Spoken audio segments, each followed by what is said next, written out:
Cowardice asks, the question, is it safe? Expediency asks, the question, is it politic?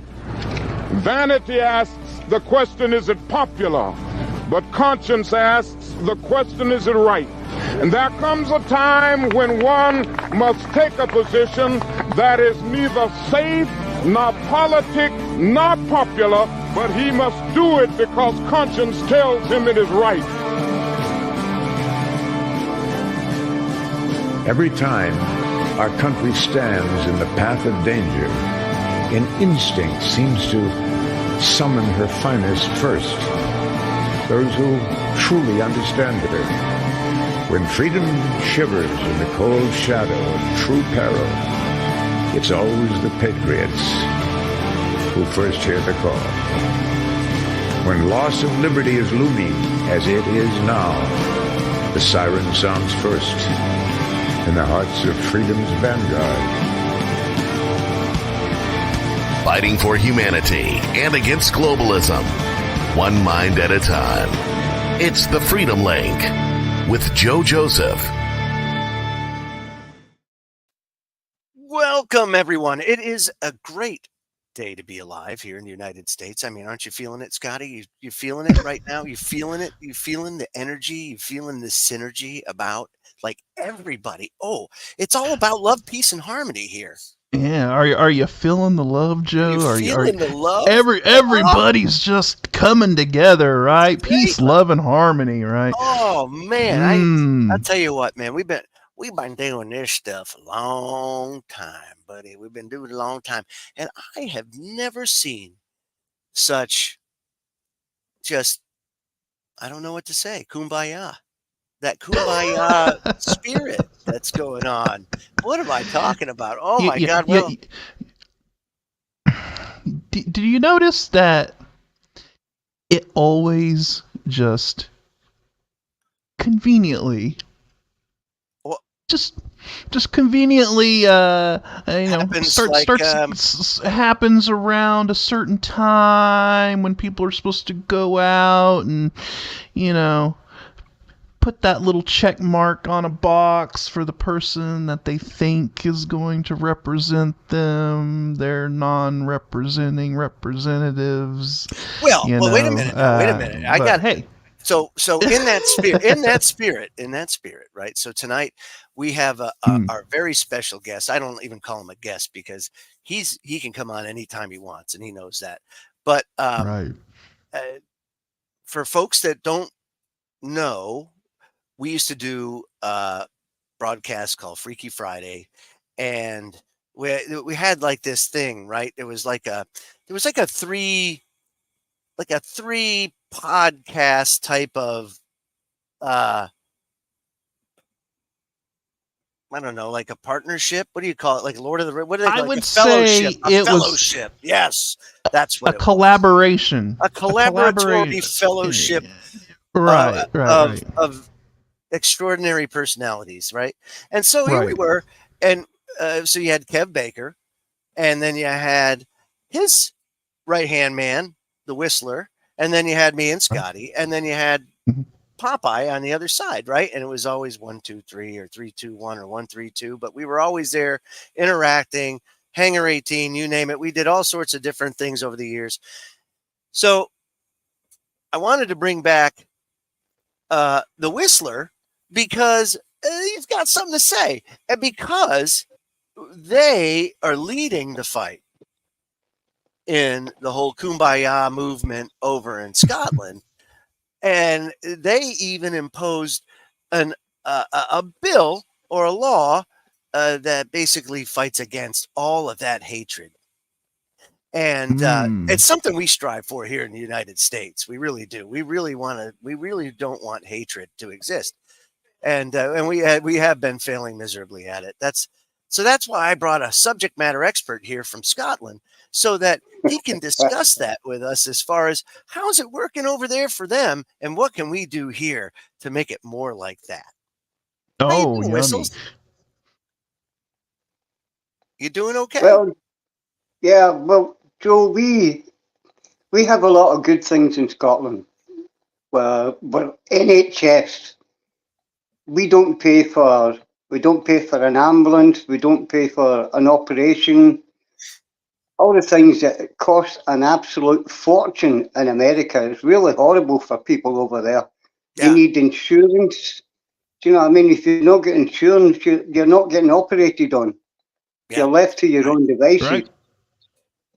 And anybody over 60-year-old, and even under that, if you're unwell, you can get on a bus and go from one end of Scotland to the other, and it's free. I mean, it's the things, even with college, if you're from Scotland, you don't pay any college fees. Whether in America, God knows how many £1,000 that you've got to spend to send your children to college. It's ridiculous. It's ridiculous. I guess that, to my point, there is a lot of things that were established that worked for a very long time, especially over there. You guys had NHS has been around for a while. This isn't something that just happened. The American health system is corrupt as hell. And when we went to for-profit medicine here, that's when things really went off the rails, and it just went nuts. But, there has been pushes in the past to kind of, I don't want to say socialize medicine, but basically bring it under the government umbrella. And the counter argument to that is, well, when you do that, you stifle competition and you're not going to have as much innovation. And, America's leading the charge. And that's the propaganda of it. But really, the reality is it's not. And it's fallen behind miserably. I mean, relative to where we were, like, I remember as a kid or a teenager, the state of medicine was in a much better place.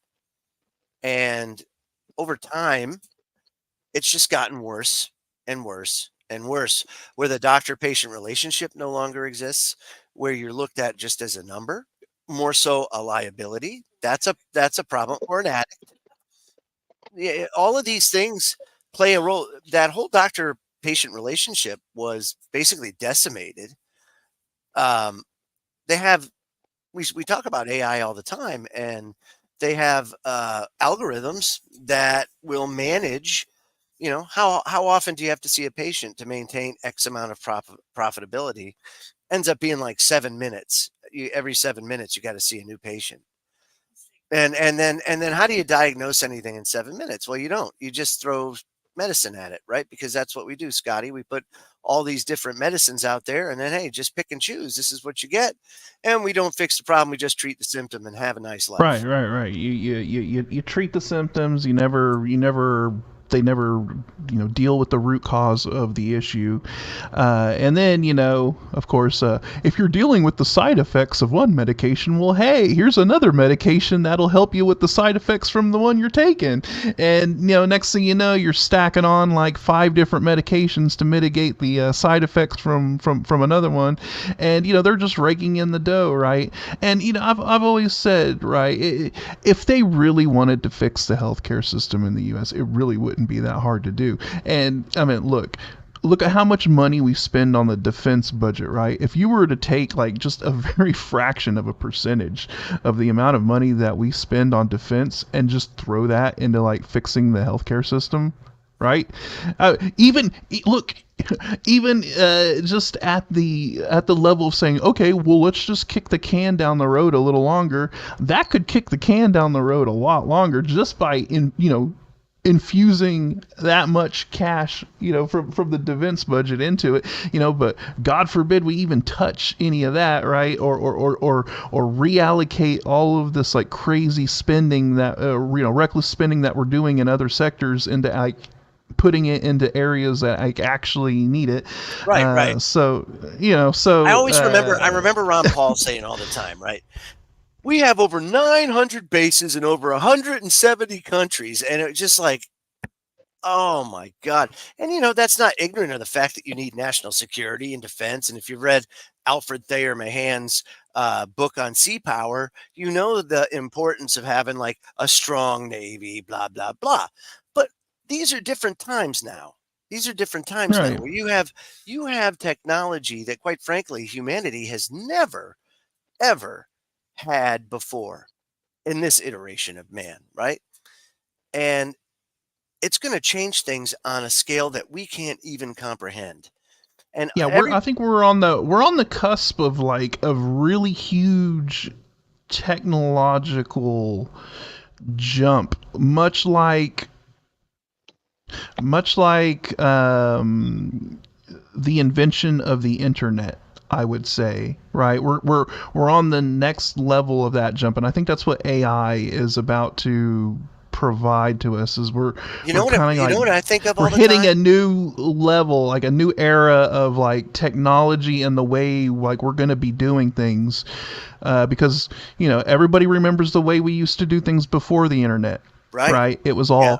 all phone calls, paper, Well, let me say this: filling out not forms. everybody, Right. not everybody. You got to Well, remember no, too that right, there's a right. whole generation now that's grown up with it and has never lived without it.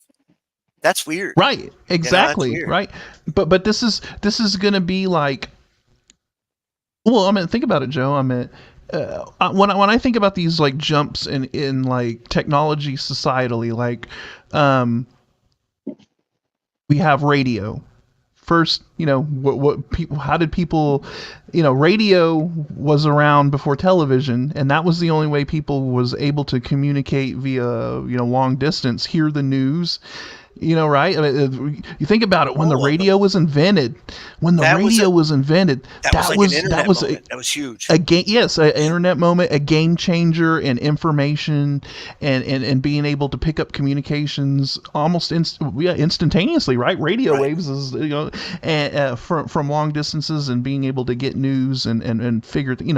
Then you had the television, which was that next jump. We went from radio to television. Now, not only were you getting that information, auditory, it was visual.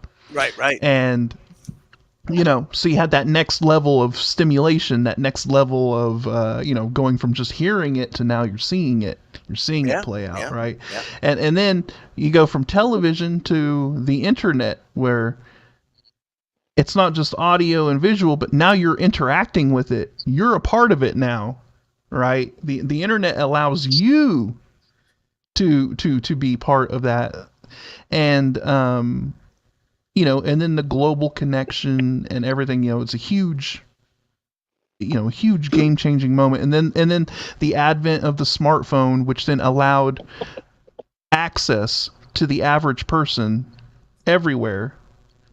Now had access to the internet, right? Because before the smartphone, it was only people who could afford, home PC computers, and not everybody had access to the internet. Dude, you want to know? So let me just put this in perspective.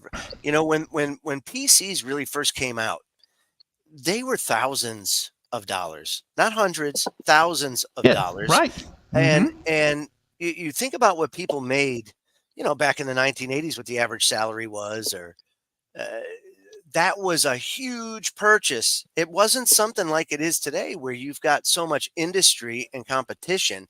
That was a budding industry, so that was very the only people who were accessing the internet at the time. I mean, of course, even before what we would consider the modern internet, you had like the BBS systems and everything in the 80s, right?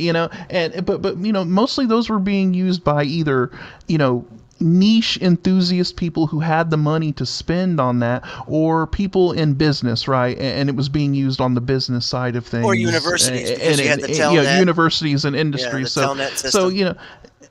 so it took a while for the internet to, but then once the smartphone hit, everybody had access to it. Your average teenager, grandma, anybody could just get on the internet and access it, and that's a huge game changer. So now we have AI coming, and the way we're going to be interacting with artificial intelligence, and the way that it's going to be infused in every facet of society in our lives. I mean, it's going to be like one of those internet moments. That and quantum networking, when you start doing quantum networking, it's going to be nuts. And funny enough, and here's a difference, right? So UK spends just about 3% of their GDP on defense, which leaves a greater chunk of their their budget towards other things. One of them being internet connectivity, right? Whistles, you guys got like crazy internet over there, which is nuts. I remember Kev always bragging about it. Yeah, we have, but we've got, I mean, our internet speeds are really fast. And we've also got Starlink as well. Oh, do you? I've got a friend. Yeah, we've got that Starlink, the Elon Musk's satellites going across the sky. Yeah. We've got that. Right. Here. We've got that here as well, and it's a dish that you put out in your garden or your back garden. Just point it away from all the buildings, and the internet speeds they're unbelievable. Really, Wow. really fast. Yeah, I always remember being jealous of Kev's internet speed. It's oh, I only have a gigabyte. Oh, yeah, okay, thanks, appreciate that. Love you long time. I don't have that, and but that's the thing is that here, especially in the rural areas, they struggle with connectivity because you just don't have the population density that warrants the installation of high-speed data lines. Yeah, Starlink is getting pretty big out here in Kansas, especially out in western Kansas, because there's like no connectivity. You can barely get a cell phone signal out in western Kansas. And another thing that's pretty cool is a lot of storm chasers now are using the mobile Starlink so that they can have constant data access while they're I mean, you out can there see how chasing this is, tornadoes. You can see how this is shaping up, right? We're turning into like the Borg homeworld. Honest to God, man, look at it. We're surrounding ourselves in a shell of satellites, right? Here we are. Woo! Yeah. And they're constantly beaming shit. Then you're gonna have the Musk's other company, that's Neuralink, that's giving you connectivity to your head, constantly. And so why the hell do you need terminals? You don't need anything else. You just think it. And boom, it's there. Hey, and then you got the integration between your Neuralink and your Starlink, and hey, there you go. And just remember too, this is you always compare about what visionaries or people like in casual conversation. When you're talking about, wow, what is this going to be like? How is this going to happen? And we all have our views on things based on our life experience. And so I always take a kind of a sci-fi route, and it's seldomly ever right. As a matter of fact, it's way off. It's way off. So that's the problem, is that judging by where we are, like in the 60s, right? They envisioned that technology, the communicator, the tricorder, that was all hundreds of years off into the future. That was like nothing in our lifetimes. And here we are 20, 30 years later, 50 years later, actually, and we have them all. And the only thing, right, the whole space travel thing, but and what's crazy is that we've space. What's crazy is that we've even surpassed a lot of what they envisioned at the time, right? So, you look at Star Trek from the 60s, right? The communicator, you flip the communicator open. I mean, we're past flip phones, brother. We don't need to flip the communicator open. We've got interactive touch screens that they weren't even thinking of in the 60s at the time. I know. And holographic. My point is that there's all we've this accelerated. We have. We've accelerated.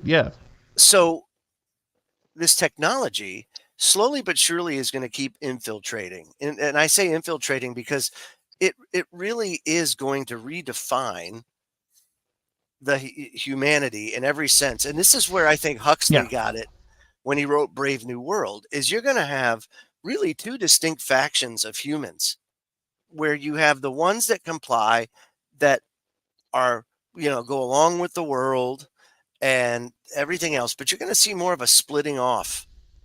And somewhere, somehow, you're going to have this section of humanity that's almost looked at like they're Quakers or Amish, where they're right, like and you see a lot of that sort of kind of being played out in a lot of kind of sci-fi video games and stuff right now, like, you know, Cyberpunk 2077, or remember the video game series Deus Ex, Deus Ex, you know, where, you know, you have people that are going this way of integrating into technology and like this transhumanist sort of thing where, you know, people are just kind of choosing this to just integrate into it and to you know, just go with it, and then you have people that resist it and that are like, nah, I'm not wanting to be part of this, and I want to, you know, stay au natural, right? You know, because I don't know what kind of where this road leads to, and you know, that's the thing, you know, and you can already see how much we're tied to technology already. I mean, look at how obsessed people are with their smartphones, and you know, if somebody loses their smartphone, or you take your smartphone away from from a teenager, you know, that's used to always having access to that. I mean, it's almost like you're taking a part of their soul away from them. You're taking a part of them away, you know, because people are so bound to that, you know, to having that access to social media and you know, and all of that stuff. So already we've integrated ourselves into so many sort ways. of a technological sort of grid that we've embedded ourselves into it now, that it's really hard for a lot of people to, you know, like we always talk about, man, like if there's a grid collapse, right? And like for real, the internet like actually goes down, and nobody really has access to the internet, and it really is like it was back in the day.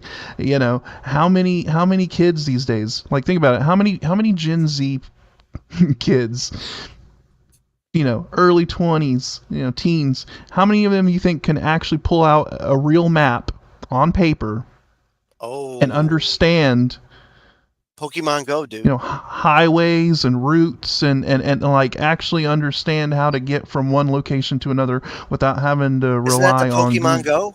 Pokemon Go, you go and find the thing, right? Don't you go? Right, I mean, you gotta go to the map, right? It doesn't tell you how to get there. I tell you what, Joe, see if I could get the Neuralink, I would take that, because would you?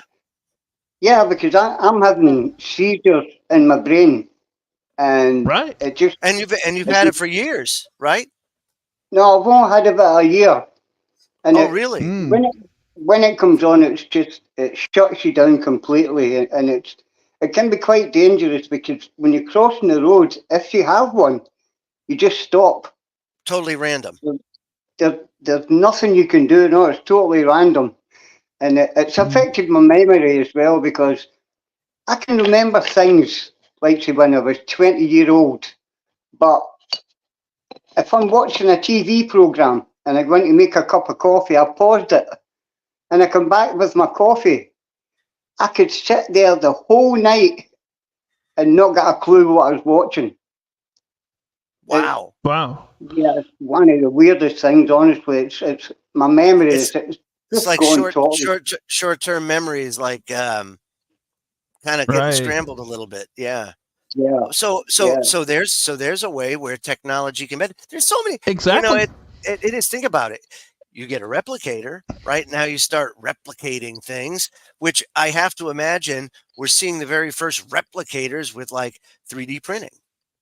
That's kind of where we're starting with that, you know, and they have organic 3D printers that can print food. And you know, going back, I mean, that, you know, and that's the thing, is that there's the good side to all of this technology, and then there's the other, you know, it's a double-edged sword, because like in the case of whistles, you know, Neuralink could probably be used to really help, you know, because it's any like neurological issues and stuff like that. They said it's been, you know, extremely beneficial. I mean, they had the guy that I think he was paralyzed, and now he can basically control his computer with his mind using the Neuralink. He can move the mouse around just by thinking, you know, and I mean, that's amazing to improve somebody's quality of life like that. I mean, I'm all for that. I mean, if there's any technological advancement that's out there to help somebody, I'm all for it. I mean, look, I'm disabled myself. I'm in a wheelchair, and if anything out there, could can help me or whatever, I'm more than willing to do it. But there's, like I said, there's the both sides of it, because then you've got the people that it's helping, and then eventually down the road there's just going to be people that are just going to want to utilize it for more. There's always people that are going to utilize it for more nefarious purposes, of nefarious issues and right? and things, and how is the military going to be utilizing something like Neuralink on soldiers? What kind of things are going to be going on in a lot of these sort of black project make them fearless. Make them right fearless. I mean, this is when we start going into stuff like super soldier programs and weird things like that, because there's a lot that's happening with that. You're absolutely right. And what I want to say is, in reality, there's always a section of society, or in social behavior, there's a section of the population, albeit small, that has overwhelming and abundant control of just about everything. It's how Bernays said that the world is controlled by a small group of dominant men. And it's so true. You look at the mainstream media, at the peak of its power, it was controlled by 6 people, and they controlled the entire mainstream media. And it's even worse today, but people have come to not really accept them, and they see through it now. And once the genie's out of the bottle, it's out of the bottle. But with technology, there's a lot of a new way to get out misinformation or disinformation, and then using that Bernaysian newspeak to kind of twist it and say, no, what they're saying is misinformation, what we're saying is right. And it all goes back to propaganda, where Goebbels, who was a big Bernays fan, huge Bernays fan, right, was tell a lie over and over, and people will believe it's true. And it absolutely, that's all you have to do, is just keep saying it and saying it and saying it. Eventually people just kind of move on. They unplug and they move on, but it's in there, and it's made its mark, and it's etched. So there's a lot of things that we've grown up with, that we've learned and accepted as fact, that truly is not. And so it's harder and harder now to discern what is right, what's wrong, what's real, what's fake. That's where I see the big danger. And as a matter of fact, it was the Epoch Times who just wrote a piece called "The Golden Age of Disinformation Has Just Begun." It's only just begun. And it used to be like you had the money trust of the late 19th, early 20th centuries, your JP Morgan, that says, okay, you know what? If I'm getting all this flack for what I'm doing, right? And at that time, he was getting a lot of flack because he was providing the funding and basically controlling the entire railroad system, because there was some huge rivalries with the advent of the railroad, and he couldn't control them all. So, but he can control the money. And that's how he started. Well, he took that concept and he kind of moved it over into news, and he started buying up all the major news generators. He bought them all up, and he didn't have to buy the local ones, all your local newspapers, just the ones that fed him the information, and he could control the narrative. And that's exactly what he did. But now there's just so much out there that it's hard to even fathom oftentimes what's true and what's not true. And that's the thing that I see too, is not only do you have a level of the ability to think about it, you get an implant, Can they hack your brain? Is it a possibility? Can they send information in there that you can't stop from receiving? Right. These are It's all things that you take a look at past actions of our government here in the United States, where they've tested on people, they've given people syphilis, they've sterilized people, all in the name of, oh, well, we're experimenting. Oh, well, we're running a drill. So, we'll gas people in a subway as part of a learning experience or training. And the people don't know. They never consented. Look at the chemtrails every day. Oh, there's no such thing. It's all hogwash. Ha ha.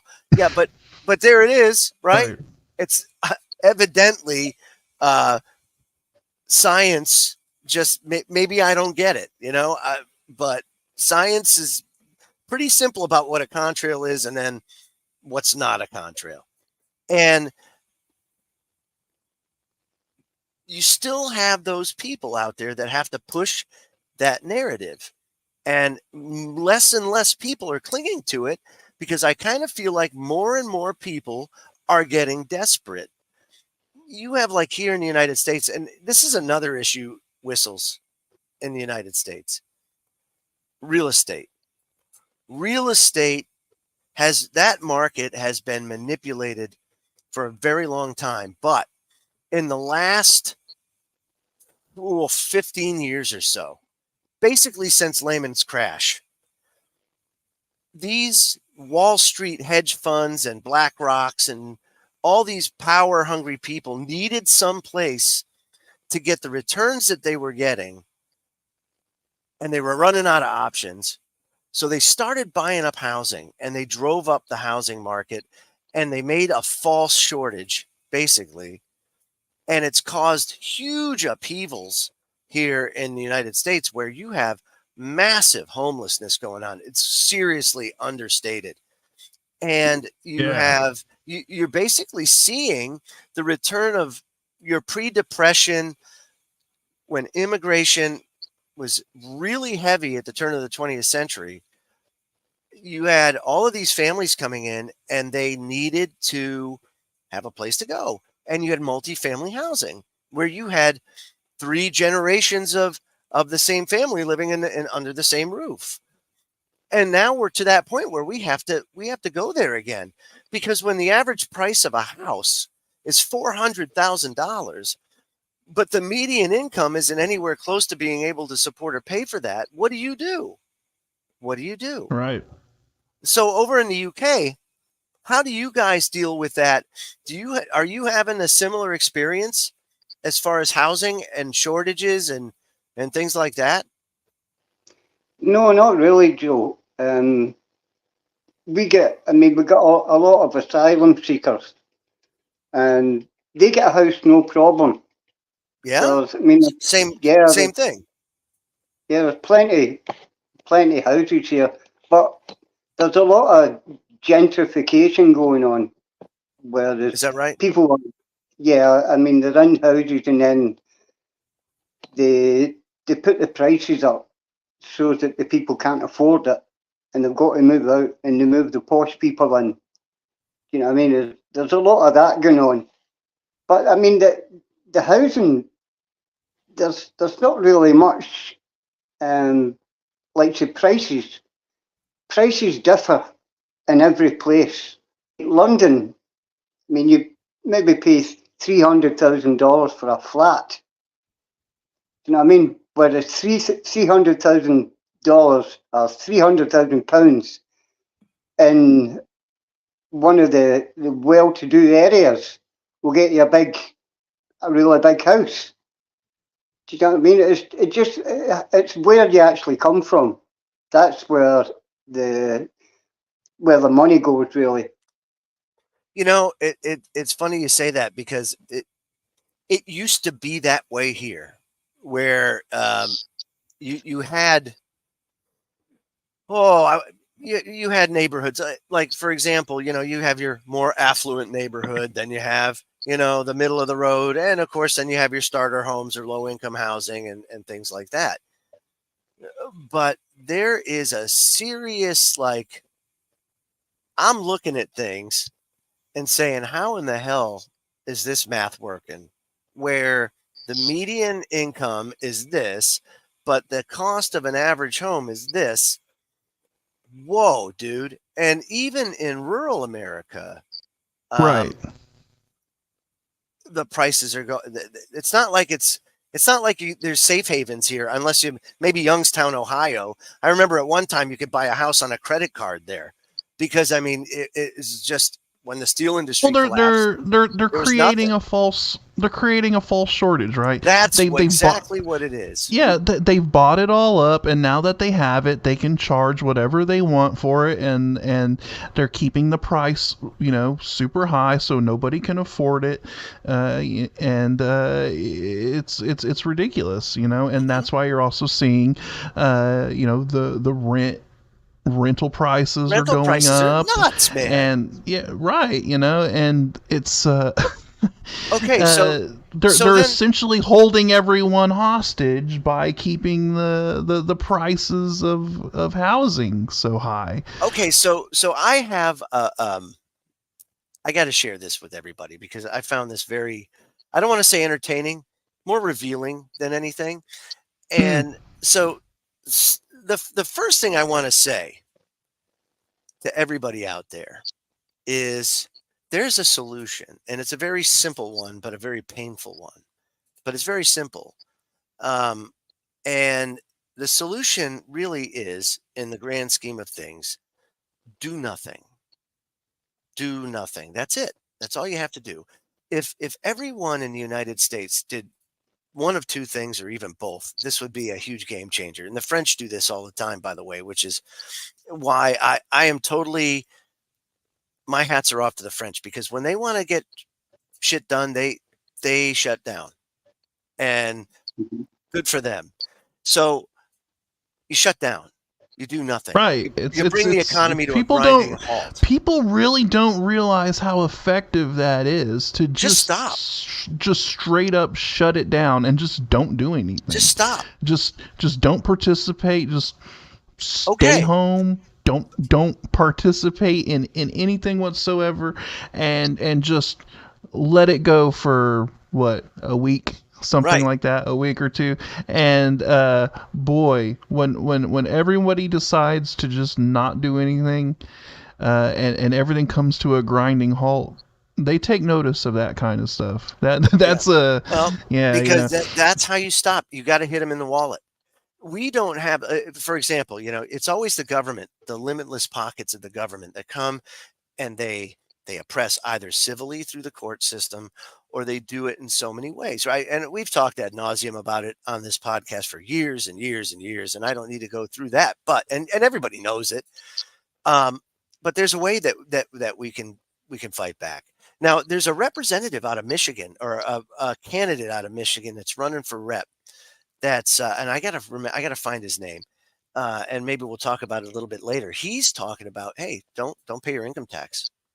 Just stop. Just everybody stop. It's like Aaron Russo's great film, America, Freedom to Fascism. Right. What a great film, and it just speaks to how we're in a system that isn't real, but it's real. It's like it's not right. Like when I try to How do you explain, say because it? you have those It's a people hoax. that are like, right. You have those people that are like, oh man, laws are just all a construct, man, and it doesn't exist. And I'm like, well, okay, well then go out in the parking lot over there and commit a crime, and then tell me that it doesn't exist, because you're going to get arrested, right? That's right. Yes, That's right. it's a construct, but it is a construct. It's a real thing, right? It's that you know that we have to operate in, and at some level, as a society, we have to adhere to it, unfortunately, but it's it's the truth. So there's only so much that you can do before you actually do come up to against some resistance against the system. So I want to bring this up, and I'm going to share this with everybody, just because this explains a lot. It really truly does. And by the way, there's absolutely no way that you can come out on the other side and be any better. I just don't see it. I mean, you're just going to have a different variation of this kind of stuff when we just, as human beings, our behavior seems to go full circle and then it starts over again. And we're just this cyclical type of thing, right? So here we are. And what I have here is Zero Hedge, one of my favorite publications.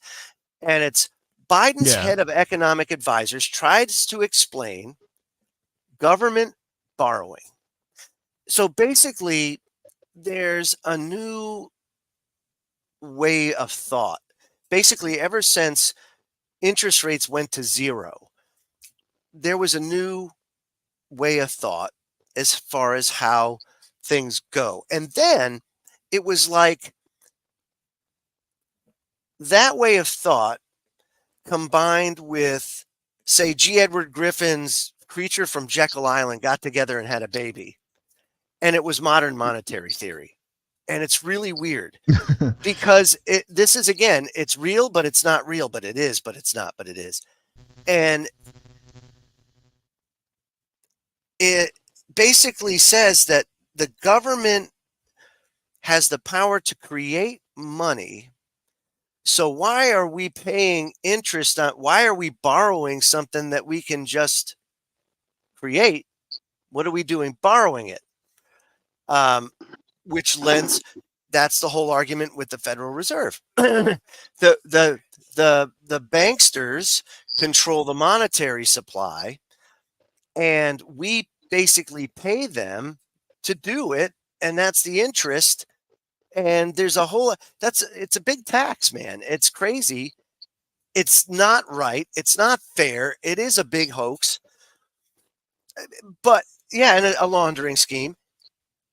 But you can't really explain it because there's really no law to say that you have to do it or pay, like income tax. There's no law that says you have to pay it for most people.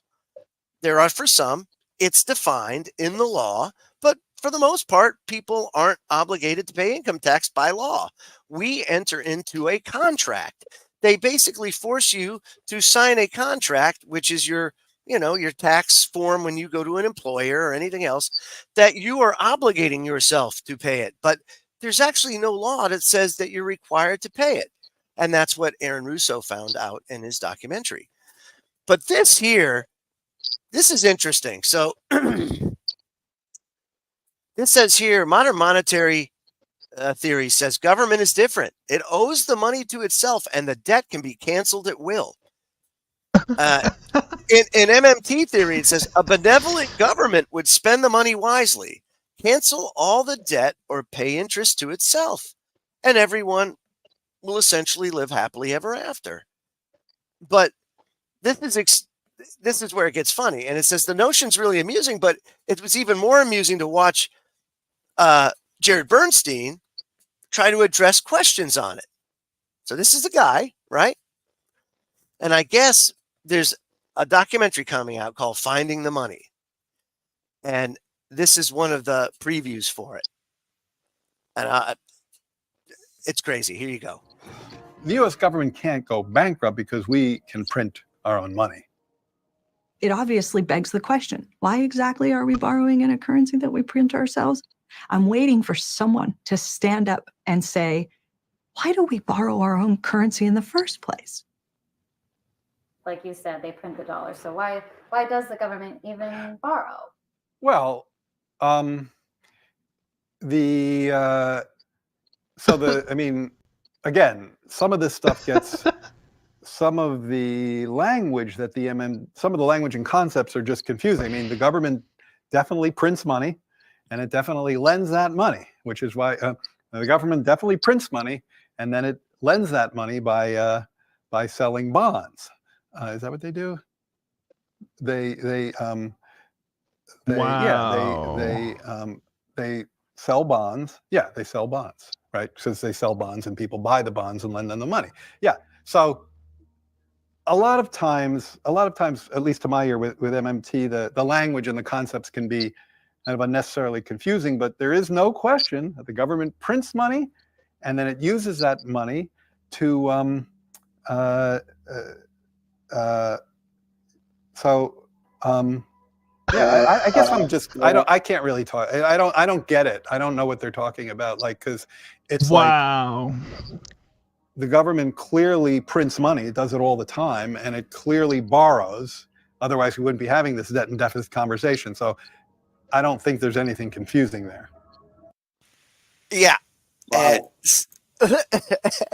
You don't think there's anything confusing there, but the whole time he's stammering and stuttering and well, I don't doing bonds and and so what does that mean? It means that the debt is a scam. It truly is a scam. Right. It is. However, who's the perpetrator of the scam? Is it the government or is it the banks? And when you look at it, it is a consortium, man. They are tied together. They are together. And so what does that mean? What does that mean? That melding is the very basis of the foundation of fascism. When you have private and public power coming together to control the masses, that's what that is by definition. It doesn't change reality by saying it's not. It doesn't change reality by any other way. And so you think about it, why do we continue to go down this road when we truly have at our fingertips right now with all this crazy technology, like a really true free humanity moment? We could really do it, but it has to start with people willing to just do nothing. You have to be able to sit. I think everybody's so like, it's just beat into their head. How do you change? And this is the next question. How do you change everything you've ever known to something totally different and fly by the seat of your pants, hoping that it doesn't get hijacked or co-opted? And, what happens on the other side? Because, people with means. And you got to think about how many times this has probably happened throughout human history. Right. Where we've gone through these cycles of, a certain system being in place for so long, and then finally that system can no longer sustain itself, and it implodes and it collapses, and then everyone has to come out of the other end and rebuild in some way, or find another way to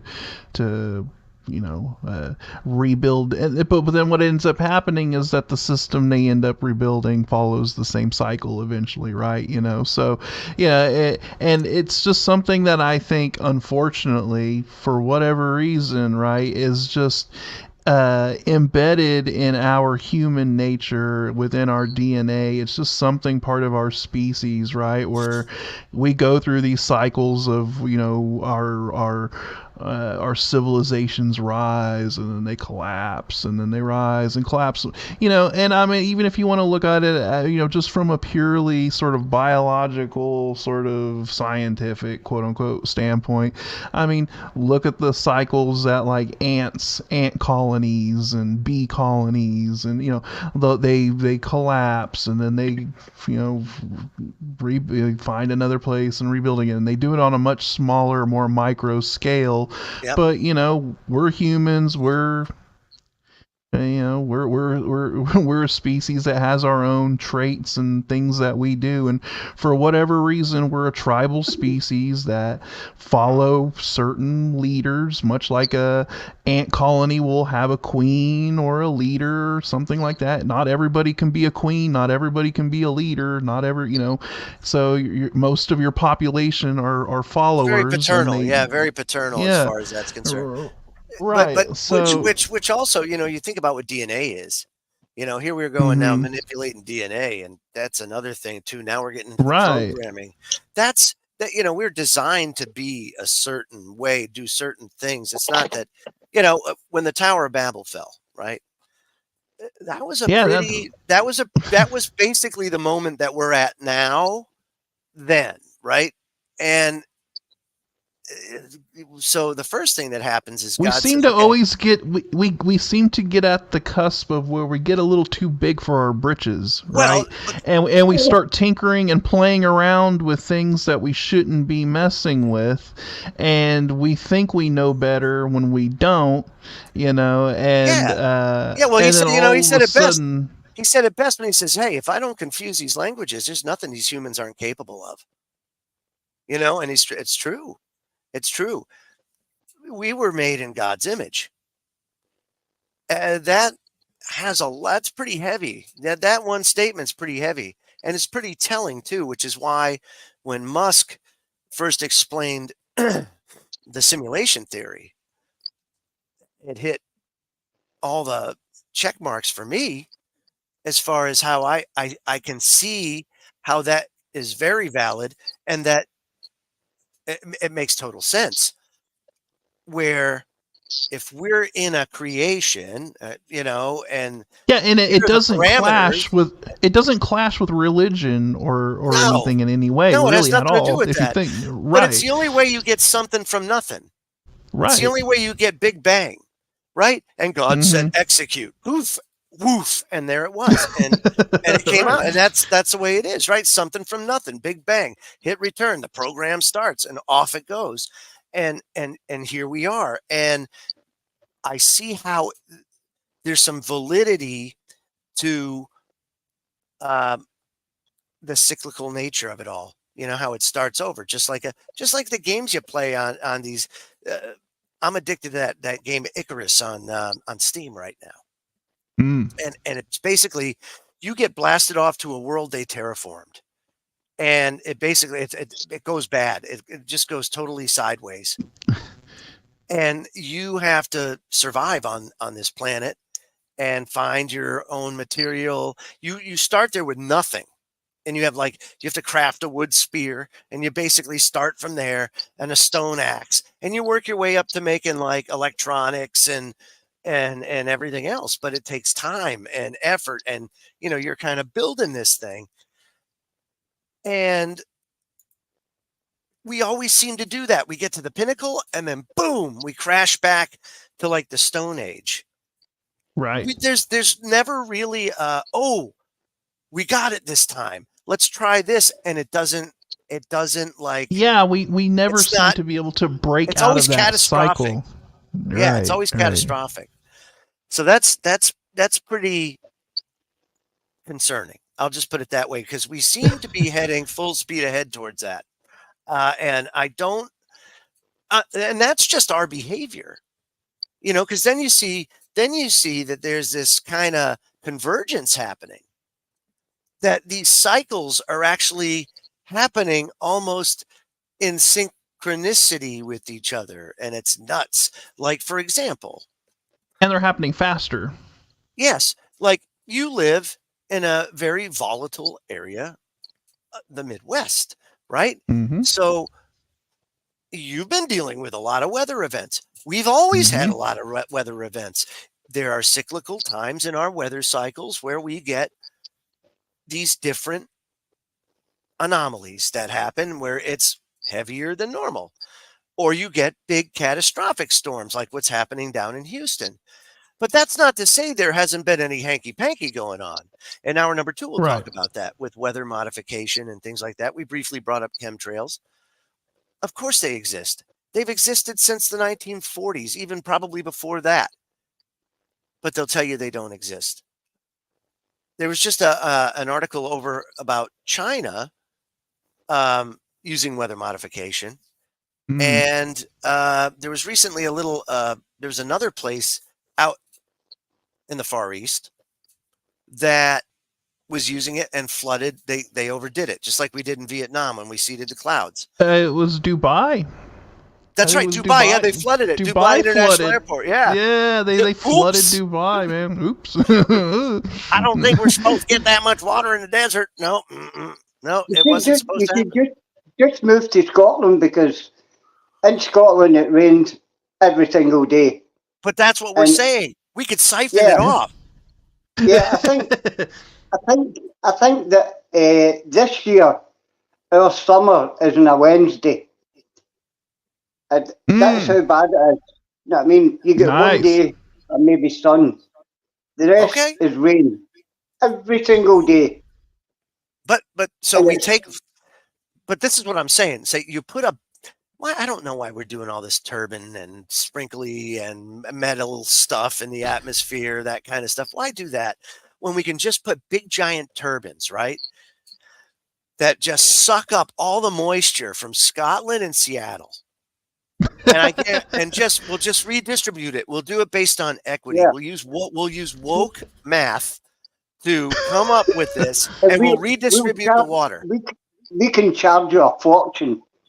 Do you know what I mean? Right. We can charge you a fortune for that and make everybody happy. I don't think so. Your cancer water, I'm not paying for it. No, I'm not paying a lot for your cancer water, dude. The average age of people over in the UK is like, for males, is like 53 or something like that.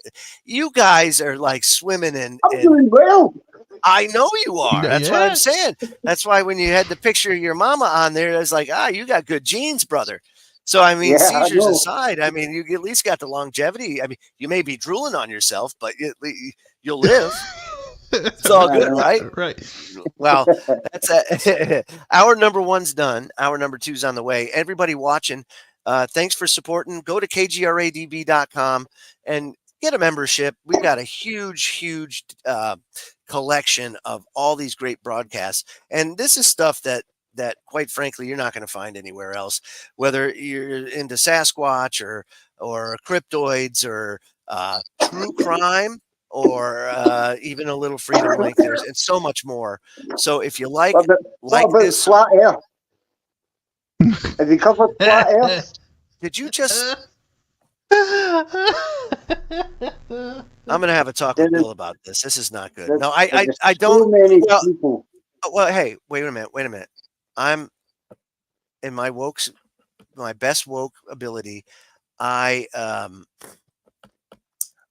will say that I welcome flat Earth.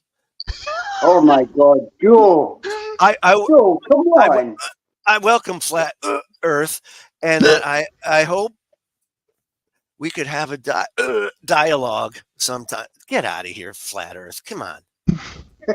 Oh my God! Did you have to say that? We'll be back, everyone. Oh yeah, please. Oh God, Bill, take it away. That's what I want to.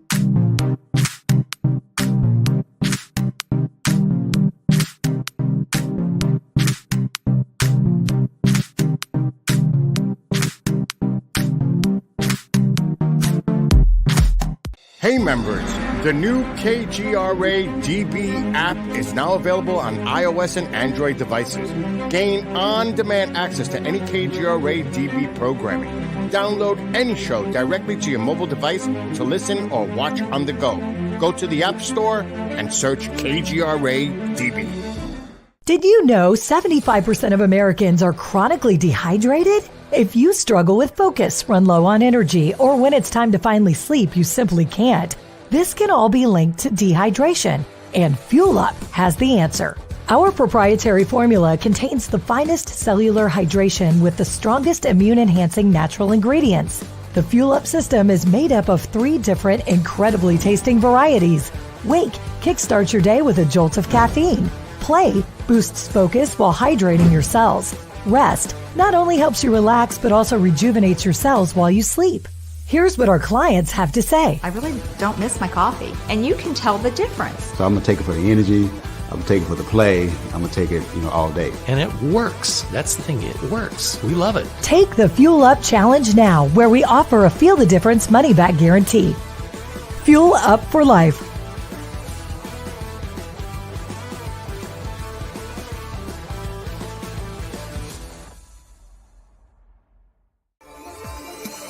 You're listening to the KGRA Digital Broadcasting Network. We provide unparalleled coverage of trending news in the world of ufology, cryptozoology, and paranormal phenomenon. Whether you're watching our video live stream or listening to one of our audio programs, you are getting the best from world-renowned researchers and hosts, guiding you through topics the mainstream won't touch.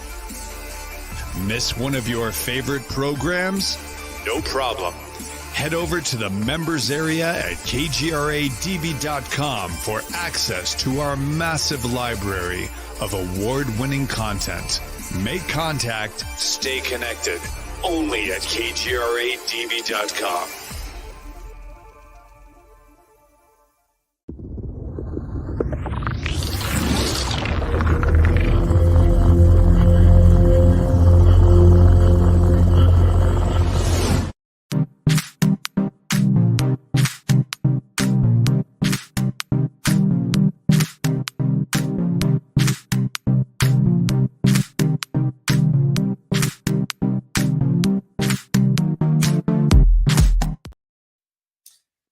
Well, hour number 2 here of the Freedom Link, yes.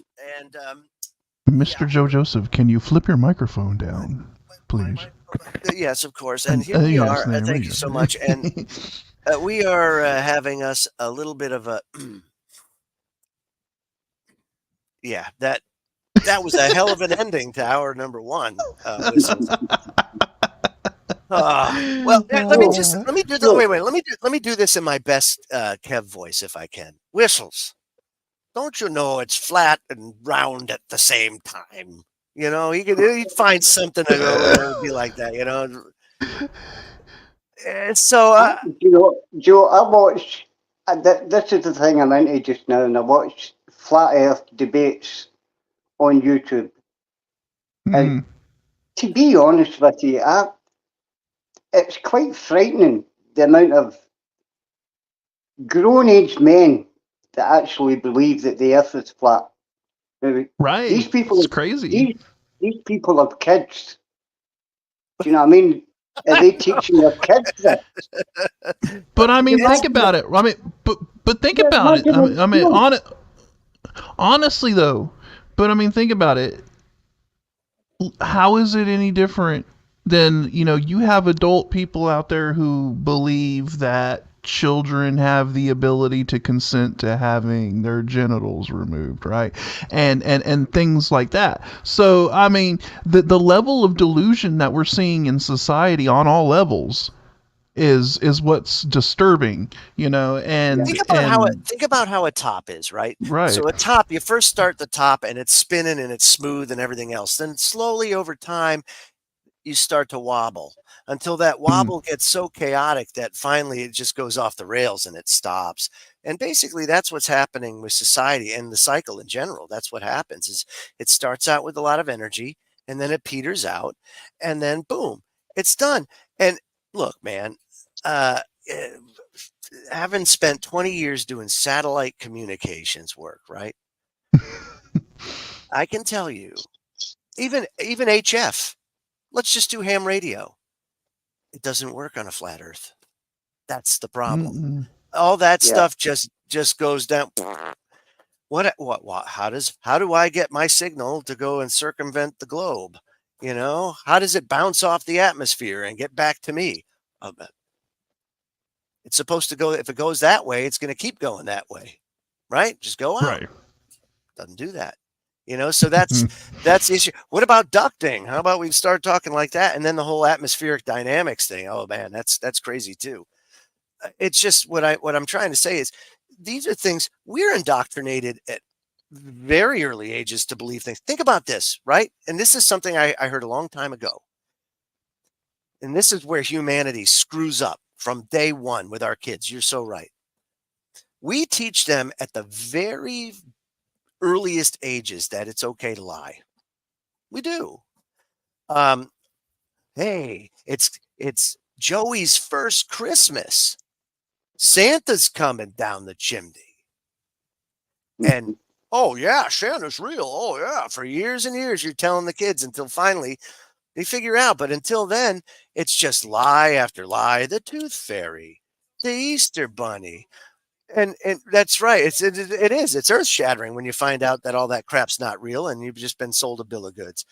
And it does damage, but it also instills a behavior at the earliest age.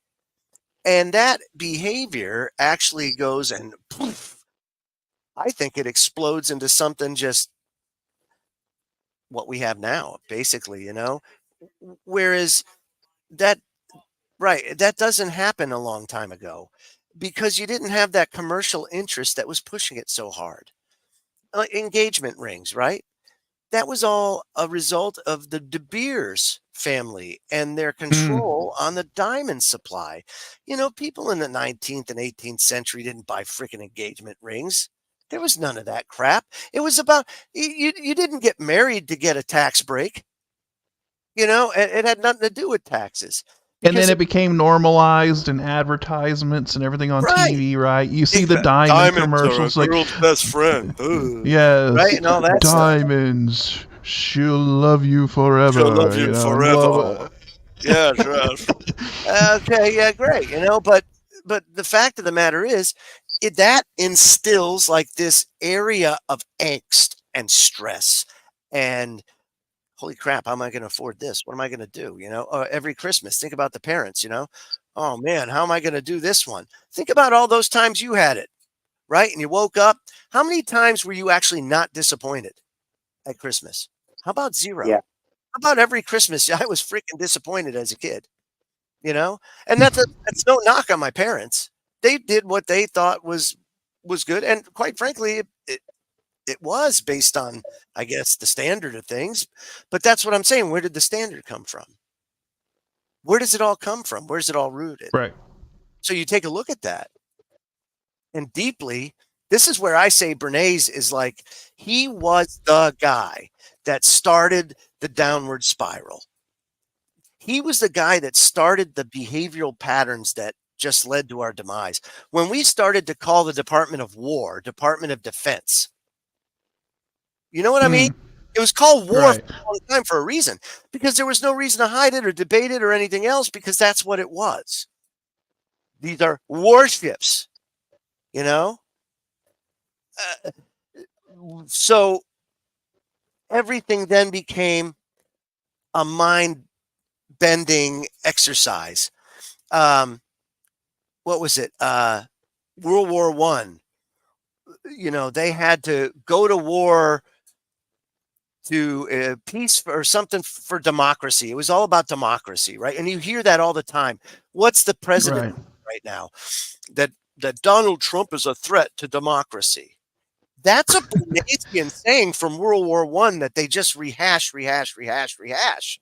That the threat to democracy, if we don't do this, then that's a threat to democracy. That's Bernaysian. That started a long time ago. And it's all baloney. It's all bullshit.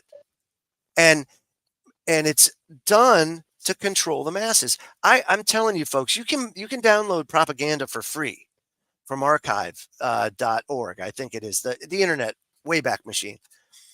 And you'd be astounded if you actually take the time to read it. It's not a large book. The first chapter will blow your mind. It'll suck you right in, because you're going to instantly read this and start going through what he's thinking, how he does it, how he controls it, how he executes. And you're like, you can think of 50 things right off the bat where you're like, wow, I've seen this time and time and time again. Well, yeah, because he laid the blueprint for modern, for propaganda, right? I mean, that's what he laid that foundation. And I think his most important work was the first one, was crystallizing public opinion. The one before that, was like, I mean, yeah, I was gonna say, because he also laid the groundwork for modern commercialization and advertising and consumerism. Think about this. Right. Consumer is a term that Bernays came up because he came up with it because of his disdain for us. Basically, that's what it was. You're a consumer. That means useless eater in a term. It's derogatory. Right. Yeah, it's not a flattering term by any means. People went, well, you know, consumers out there are concerned. You hear those terms all the time floated around. No one thinks of it. It's because it's been put in circulation, and over time, it's been readily accepted, and we have assimilated. And we don't think anything of it. But every time you hear that, there's a control freak out there that's laughing. They're laughing. Because to them, when they hear the word consumer, what they really hear is the term bottom feeder. Bottom whatever, feeder. you know. Right. Absolutely right. Absolutely right. So, and I'll give you another example. Prior to the 1920s, it was taboo for women to smoke, right? So what happens is American Tobacco Company goes to Bernays and says, hey, you know what? We got a thing here because 50% of our market won't buy cigarettes because it's phallic and women don't smoke, right? So what does he do? He calls all the big major newspapers and he says, hey, you know what? What he did prior to calling the newspapers is he got some debutantes from New York City. They had a parade going, and it was really the women's suffrage movement had really hit a peak at that time. And they had a lot of momentum going on with the voting rights and everything else. And so he arranged for these debutantes to march down in this parade and take out their torches of freedom and put them in their mouth and smoke it in support of women's suffrage. And wouldn't you know it, their sales went through the roof because of those torches of freedom, which is what women lit up, because they were supporting the women's suffrage freedom movement. He tied it to that. I mean, a guy came up with some genius things, but you can see the outright manipulation. Right. And it's He's just like,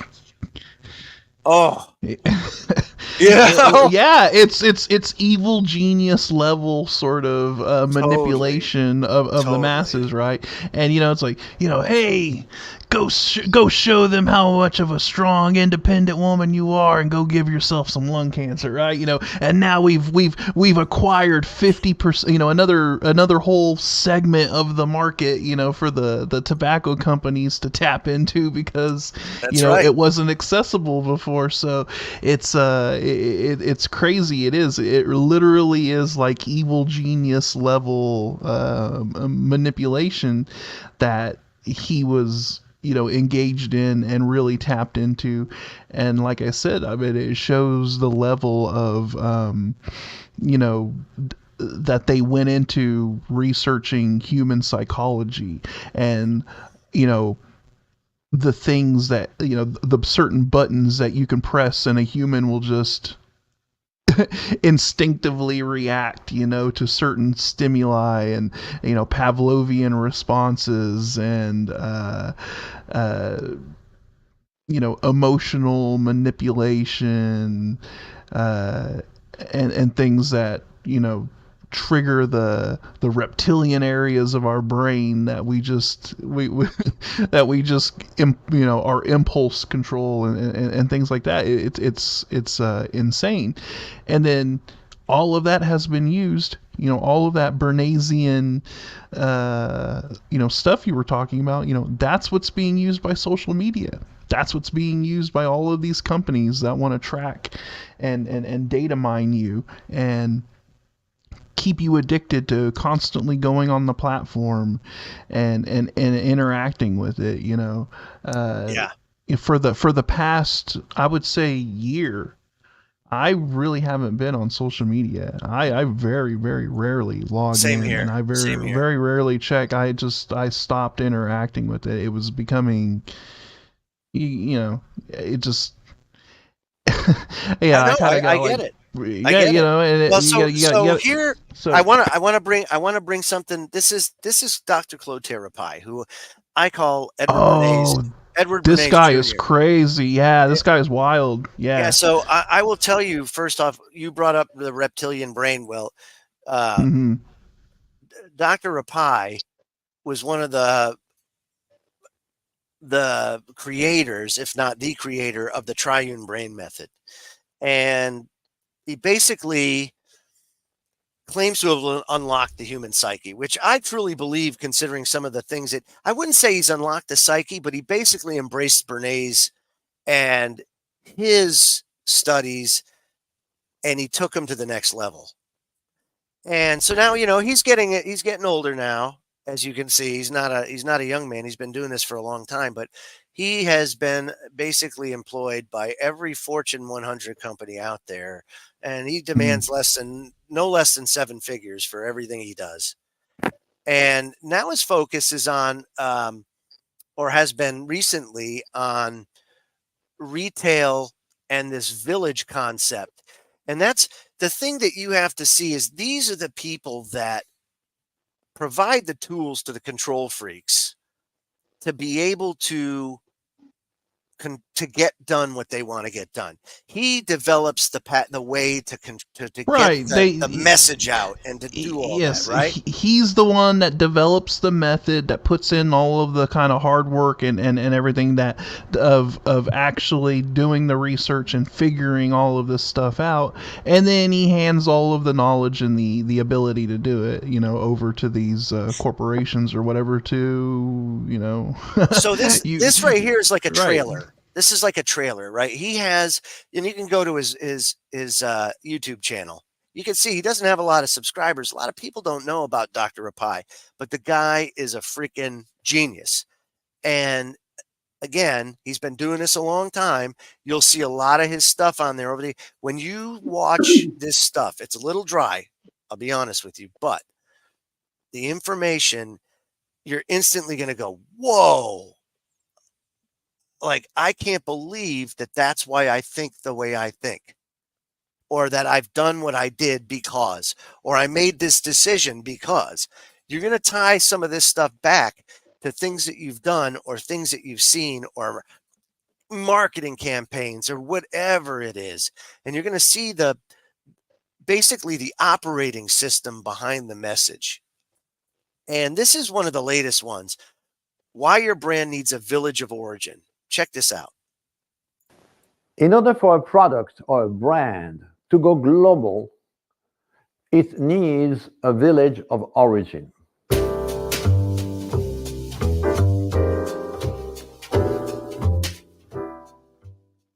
When I say village of origin, it doesn't have to be a real village.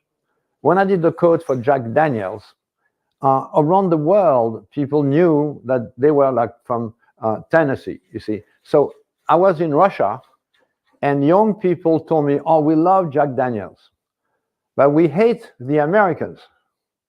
And I say, okay, so you drink Jack Daniels? Yeah, but it's not American, it's Tennessee. Oh, okay. So the village of origin is a place where you belong, where you have some values, old craftsmanship and something that comes with a tradition. And so something you have to bring to the world that is very unique, a value, an art, a talent that you have in this region. But then you should be proud of this village of origin and promote it. Today, we have a new trend that is very important, is deglobalization. Globalization is over, is passé, is finished. We have protectionism.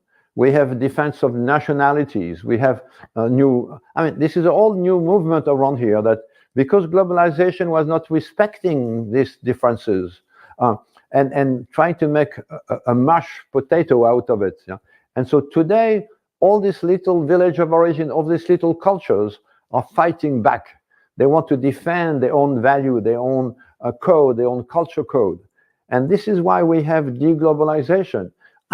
We need to move to a notion of respecting the cultures, respecting every culture as something to bring to the global world, but we need to respect the uniqueness of each of these cultures. So the next step is not going to be globalization. It's going to be the united culture of the planet together, sharing what they have done the best, what they can contribute the best to each other.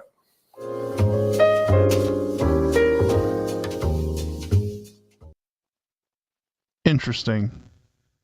So now you're starting to see like this evolution going on, because what happened?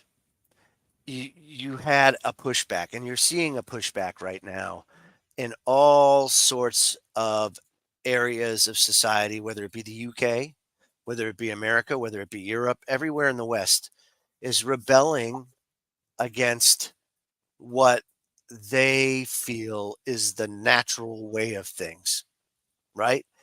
And because it goes against our own DNA oftentimes, and we're being forced to accept it. And the thing is most people now are awake to the the knowledge that the control freaks are trying to jam something new down our throat. Whereas before, we would have been a subservient society, where if it was a public service announcement or it was like a short film before a movie, it was readily accepted and people trusted the government on the whole, or, you know, these people in power. In the 80s, Wall Street was worshipped. I mean, they made movie after movie glorifying Wall Street in the 80s. And it just, you know, pounded away. Ooh, I want to be like that. I want to get there. That was the vision of success. That's kind of what that brought. Now that's not the case. And you're starting to see a divergence going where people are, these little villages, these little sections of society, these social networks are starting to form.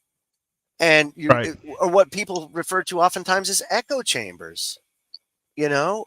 And is it truly echo chambers? Or is it people, is it hitting that reptilian side, that survivability instinct?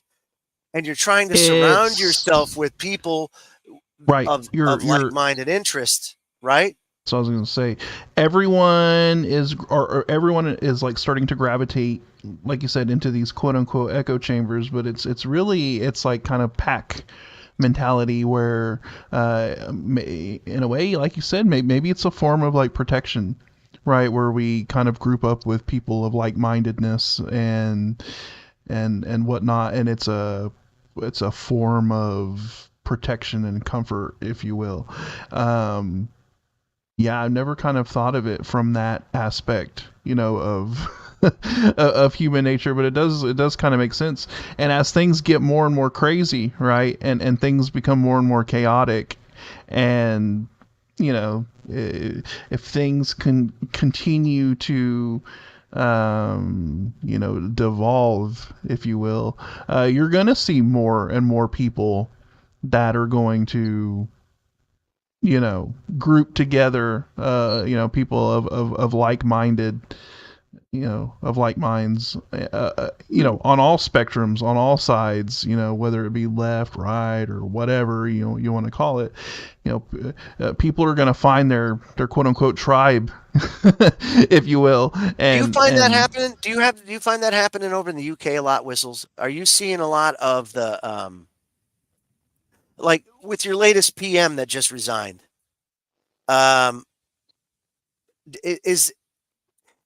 is that because of the pushback to what he was trying to push down people's throats? Has there been like a divisive type of atmosphere? What's going on over there? Yeah, I think it is the pushback, Joe, because he was trying to come in with some crazy ideas, the way people should do things, the way people should live, taking money off people that can't really afford it. Do you know what I mean? There was a lot of things that he was doing that were just, they were over the top, really. And to be honest, I'm glad he's away. But the thing is, well, whoever we get, they'll just do the exact same thing. Same thing. There's no difference. There's no difference from whatever party they come from. It's somebody else doing the exact same thing.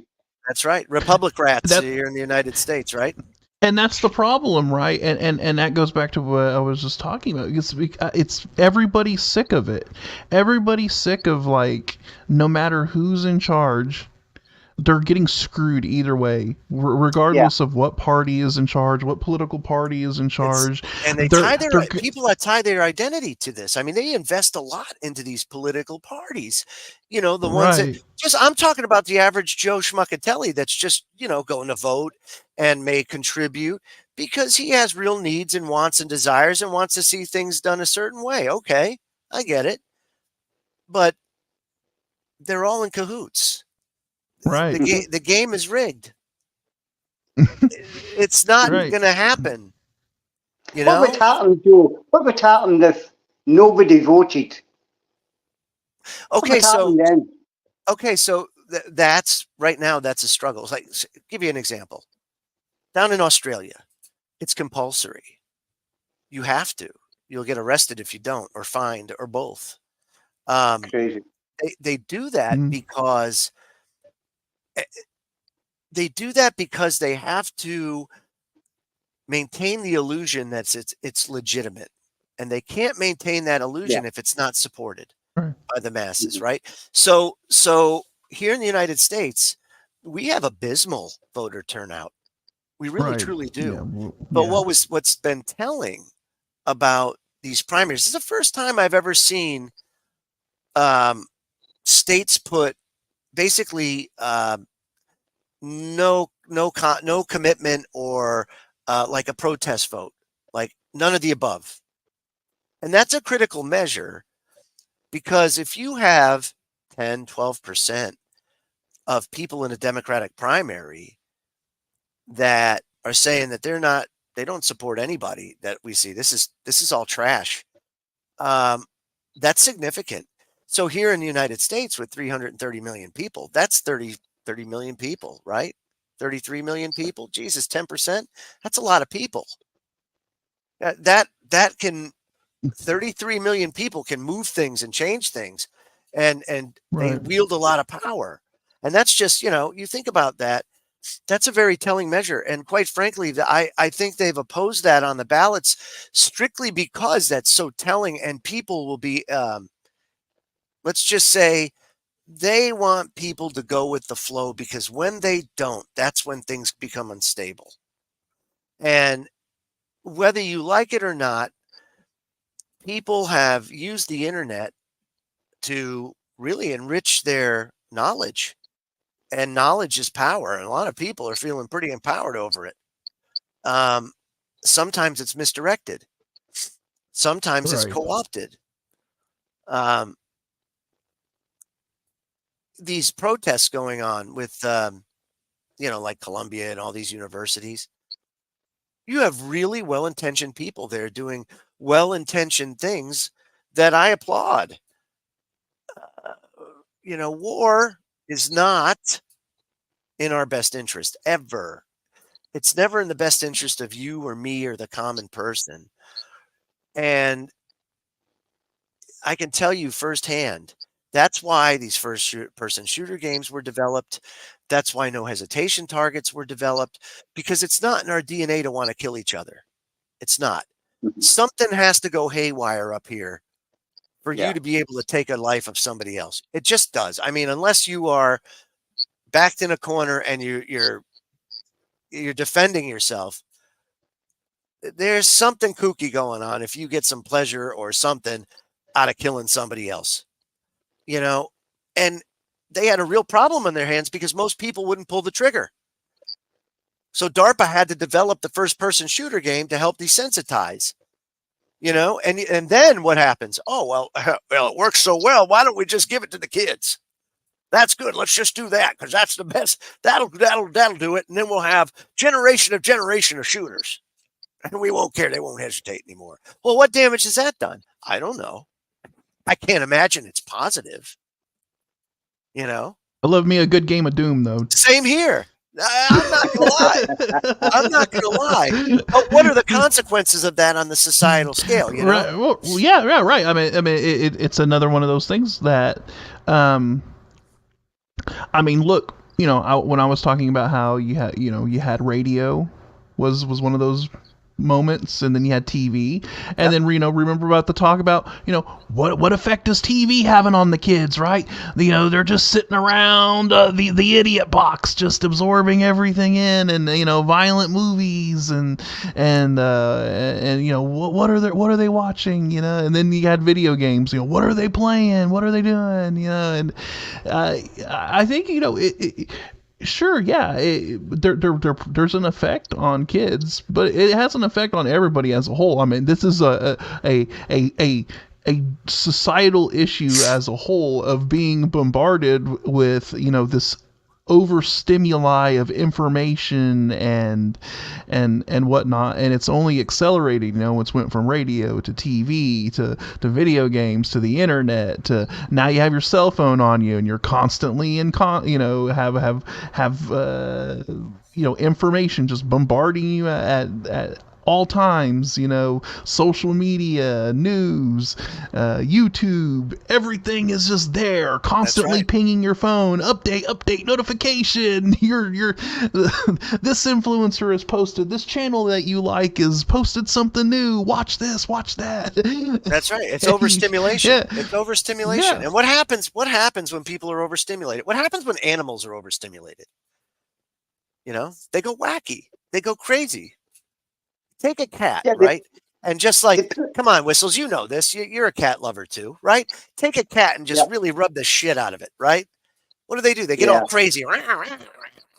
They get all agitated. Well, I've got 5. I've got 5 cats, Joe. You're up to 5 cats now? Oh, yeah, I know. June is a crazy cat lady. Is she? So is Ange. She's a crazy cat lady. No doubt about it. By the way, 100%. Talking about June, Joe. I'll have to leave you to it because June's in hospital because she can't see. Oh no, I saw, and my prayers go out to her. Really, I hope she gets resolution on that. I really do. I hope so. But you go ahead and do your thing, and thanks for popping on with us, Whistles. Kind of giving us the old UK, and anytime, you know where we're at. Yeah. I'll be there next week, no problem. Okay, buddy. We'll see it. We'll see you. All right, man. We love you a long time. We truly do. Love you a long time. Great to talk to these boys, honestly. Yeah, we'll see you later, buddy. It was great seeing you, man. Okay, so then of course, we brought up ad nauseum. We brought him Yuri Bezmenov, right? So the mind control just didn't happen on the Bernays side. Well, of course, we had to go and into this. Got to remember, warfare is often fought without a shot being fired. And during the Cold War and after, there was a lot of, and continues to be a lot of control, mind control. You see a lot of push to do something going on, pushing socialism. Right. Ideological subversion. That is a phrase. Here's ideological I'm afraid subversion. Some Americans don't fully understand. When the Soviets used Which is what the you're phrase seeing now. ideological subversion, what do they mean by it? Ideological subversion is the slow process which we call either ideological subversion or active measures, активные мероприятия in the language of the KGB, or psychological warfare.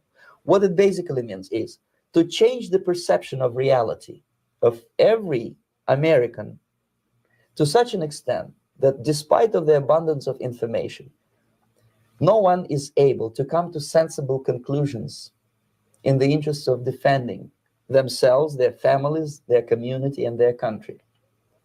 It's a great brainwashing process which goes very slow, and it's divided in 4 basic stages.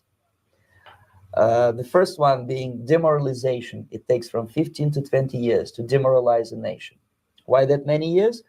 Because this is the minimum number of years which requires to educate 1 generation of students in the country of your enemy, exposed to the ideology of the enemy. In other words, Marxism-Leninism ideology is being pumped into the soft heads of at least 3 generations of American students without being challenged or counterbalanced by the basic values of Americanism.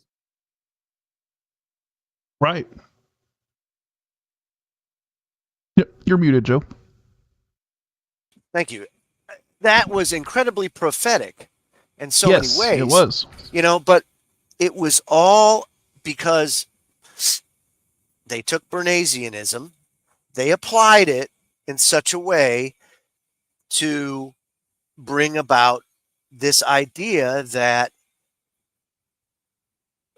how do you say it?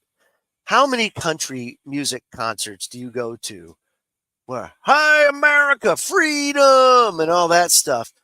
Right. We're not free. We're not free. If people wanted to be free, it is a lot of work and a lot of sacrifice and a lot of pain. And there's a lot of reward to go along with it too. But We have made the collective choice, and we all have. Why? Because oftentimes the other choice is too painful an option to even confront or consider. And there's more than one choice. We don't live in a two-dimensional world, so you have all sorts of different choices. But we seem to be locked in and controlled to believe that we have to participate. We have to be a part of this thing when truly you don't. The issue is then enough people start to do it. That's when the pushback happens. That's when the co-opting happens. That's when the government intervenes. That's when every nefarious and dark force out there emerges and puts the full force behind it. When something organically starts to bubble up and gain traction, you know, they have to cut it off before it reaches a, you know, the point of no return, at least in their eyes, right? Before it snowballs out of control and they lose control. So that's when you start seeing, like you said, the co-opting of movements, infiltration, and, you know, things starting to get shut down or collapse from within in order for them to, you know, maintain that power structure, you know, that control, you know. So, you know, I think a good thing to do, because in all honesty, and let me bring this up. I think this is an excellent comment, and I'm going to tell you why. It says propaganda is nothing new. It happens now. Of course it does. Look at the difference between Fox and CNN. It's like a battle for information choice. So it is. And shout out James for the Meshuggah shirt. Don't think I didn't notice that. Oh yeah, hells yeah. Now, think about that. You can have a television show that does and says anything you want and try to sell it, and if people buy it, great. He's right. That's something that happens. But I think what we'll do next week is I'm going to pull up Rapai's triune brain method, because he puts it out there for everybody. You could actually watch it if you want, but we'll pull it up and we'll dissect it, much like Yuri Bezmenov put out the processes, the pieces to how they go about mind controlling or brainwashing the masses of their enemies. So too will we go into the commercial side of things, so that you have the tools to see the messaging or the what's going on behind the messaging, so you can understand it and make more sound choices for yourself and make the choice. Hey, do I participate in this or not? Do I buy this or not? You know, because oftentimes we tie our identities to these things and to people and to movements, because I don't know, for some reason, humanity feels obligated to identify with something or belong to some groups. It makes you feel better. It makes you feel more comfortable, I think. I really truly because do. we're social creatures. So we want to be we want to be in a social group of some kind, and you know, so they appeal to that. Then there was just this study, right, that just came out, and I found this perusing I think it's phys.org, because that's what nerds do. And there's a new study, and it's the first use of statistical physics or math, right? They used math and came up with an algorithm to corroborate the 40s theory on social balance, which is social balance theory. If you're into psychology, you'll know, like right here, they say it best. Most people have heard the famous phrase, the enemy of my enemy is my friend. Now, Northwestern University researchers have used statistical physics to confirm the theory that underlines this famous axiom. The study proper network randomization is key to assessing social balance. That sounds like a great read right there. Geez, that one right there is it's in Science Advances. And if you want to spend some quality time, or you're an insomniac, read some of the publications out of that, and I'll tell you what, you will cure your insomnia. In the 1940s, it was Fritz Heider who introduced social balance theory.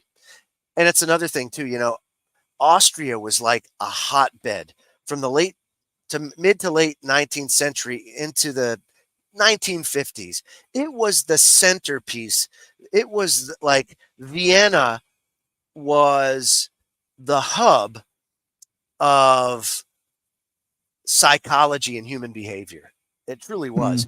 And I mean, it continues to be very strong, but then that was the power center of this whole thing. It was the research hub for all of that, basically. That's right. And it says, according to the theory, 4 rules: an enemy of an enemy is a friend of a friend is a friend of an enemy is an enemy, and an enemy of a friend is an enemy, lead to balanced relationships. And he says, although countless studies have tried to confirm this theory using network science and mathematics, their efforts have fallen short as networks deviate from perfectly balanced relationships. Hence, the real question is whether social networks are more balanced than expected according to an adequate network model.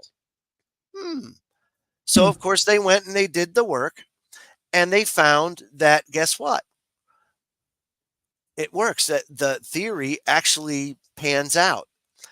And so he says, we always thought this social intuition works, but we didn't know why it worked. So he said, all we needed to do is figure out the math. And if you look through the literature, there are many studies on the theory, but no agreement from them.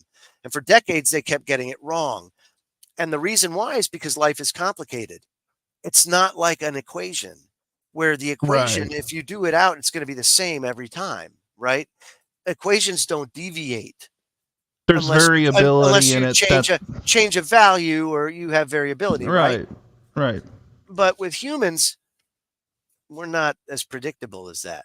We have free will, and because we have free will, that makes us, kind of hard to simulate, in many ways, or to understand.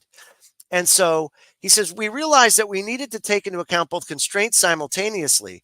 Who knows whom, and that some people are just friendlier than others. And we can finally conclude that social networks align with expectations that were formed 80 years ago. Our findings also have broad applications for future use. Our mathematics allow us to incorporate constraints on the connections and the preferences of different entities in the system. So now, what does this mean, right? So this is great. Okay, we've just confirmed that the theory's sound, that it works. What do you think is going to happen now? Those people that wrote that paper are the same people like Cloward-Piven. Cloward-Piven just chooses to focus his efforts in the arena of commerce and retail, selling things, Wall Street, that kind of stuff. He's Right. So now they have a more in-depth understanding. Now they have of a model. They have a model of how social groups interact and how people engage within their social circles and whatnot, and they can use that math an algorithm to further manipulate people and target certain aspects of because we humans are whatever, never satisfied. This is the problem, right? I heard Kent Hovind years and years Think ago about say it taking best. that model, right? Think about this, Joe. The first thing that's kind of popping in my head now, starting to think about this, is taking this model and applying it to, I don't know, your AI girlfriend, your AI friends. If you're lonely, now you have this model of a social structure, a social network, and how know that all the buttons to press. Yeah, that's all right. the buttons to press and all of that stuff. I mean, you can see the levels personalized in which, experience. That's right. Yes. Very get the perfect partner, right? Yeah. Mm-hmm. And that's just it. There'll be a lot more of that. That kind of stuff is invaluable. But a guy by the name of Kent Hovind, who was a pastor down in Florida for years, they called him Dr. Dino because of all his work with dinosaurs and how they weren't millions of years old, but thousands of years old, right? And he went and basically said, what's funny about humans? The people that have money, they're never satisfied with money. People with shoes are never satisfied with more shoes. They always want more. They always want to take it to the next level, always pushing the envelope, always going where, angels fear to tread oftentimes. And we always seem to, the pendulum swings very actively in each direction, right? Right. It ends up being just like I said, that top, boom, boom, boom, and then all of a sudden, bam, and you never know what that thing is that happens. We had for example, like the war on drugs. Obviously didn't work. We've known for a long time prohibition doesn't work. We've killed countless people, millions and millions of people, whether it been through suicide because they've blown their brains out, or because we've killed them with poisonous alcohol that wasn't supposed to be there, and then they ended up drinking it and dying in the prohibition era. We've decided that, oh yeah, we'll just take it away because that's what humans do, right? When we tell them no, they just listen and they stop. Or the countless people that have just died because of a dangerous black market that has been created. It creates a myriad of problems that it's hopeless to solve, and only makes things worse. Every time that you take away freedom of choice from a human, you mess with the free will of humanity. It always goes sideways when you try to control it. Something always goes off the rail. You can't foresee everything yet. I don't know. Maybe AI will start to solve that issue, or who knows? But at this point in time, it doesn't work. And we just keep on doing it, and it keeps on making things worse. Your point, right? There used to be opium dens all over they were common in America and Europe and everything else. And if people wanted to go, they'd smoke their opium, they'd do their thing at the opium den, they'd leave. They made it illegal. Well, what happens? Now you got a black market for it. As time goes on, you start having science take over, and they start manipulating the molecules of opium. And then you get this thing called heroin. And then, you get different forms of things, either through scientific advancement or whatever, but you have different forms that then they become illegal. DEA steps in. It's wild. And then they manipulate molecules. And then things get so dangerous and have so many side effects and so many things that the problem is far worse than the original problem you ever started with if you just left things alone. If they just would have let the people smoke the opium. Just smoke the damn opium, bro. Who cares? You know what I mean? But that's right, just it. Right. But we've gone and made things so gosh darn highly addictive, and just gone off the rails, manipulating the molecules of these things, that they got things like crocodile. Your freaking flesh melts off. It's created all sorts of mental issues because it scrambles the brain and does brain damage. I mean, there's all sorts of things that these new concoctions, where if they just left things alone, everything would have been much better off. And it's the same thing with everything else. When you say no, humans immediately think workaround. Workaround. Right. Exactly. What's the workaround? Right? With pot, it was K2 and spice. Oh, that's great. And now this other crap that comes out that's screwing people up. You can't, as much as we want to do that and think we're doing the right thing, we're not doing the right thing. It's not. And there's got to be a better answer than the road we're going on. And unfortunately, it doesn't look like, Scotty, we're doing too well in that regard. I just don't, and I don't see, like, for example, there's absolutely no energy in this election coming up because there's absolutely no hope. Nobody has any hope. Nobody gives a crap about it. People are too polarized. I mean, people have already made their choice. You're not going to convince any. Yeah, and you look at the boneheads like we had earlier in the show. The guy there couldn't even explain modern monetary theory, a theory he purports to support, and he doesn't even know how to describe it. That blew my mind. I'm actually He's a senior economic advisor. I know. I'm shocked at that. I'm gonna have to just like go back and watch that again, just out of pure like that was mind blowing. But it was the stuttering and the stammer and the absolute clue to show that it's like they don't even know what's going on. Because they don't care. The top. They're being told. They're being told by whatever special interest or whatever whoever controls them. That control freak is telling them, "This is what you support. This is what you're trying to push through. This is what you're trying to get done." And you do it. You don't care about anything else. You're just trying to get it done. By his logic, I can just fire my printer up right now and just print myself a bunch of money and then loan it to myself, and then I can clear myself of my own debt that I owe to myself. So, that's insane. It's crazy, man. Well, that would be nice if we could do that, though.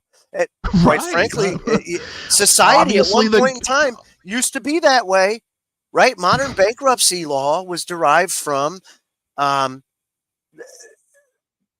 hate to say it, because a lot of people probably all the people in the Free Palestine movement are going to say, "Oh my God, our whole monetary system is based on like the old Hebrew monetary system, where every 7th year was a jubilee, and you forgave all debt and you let the land rest, right?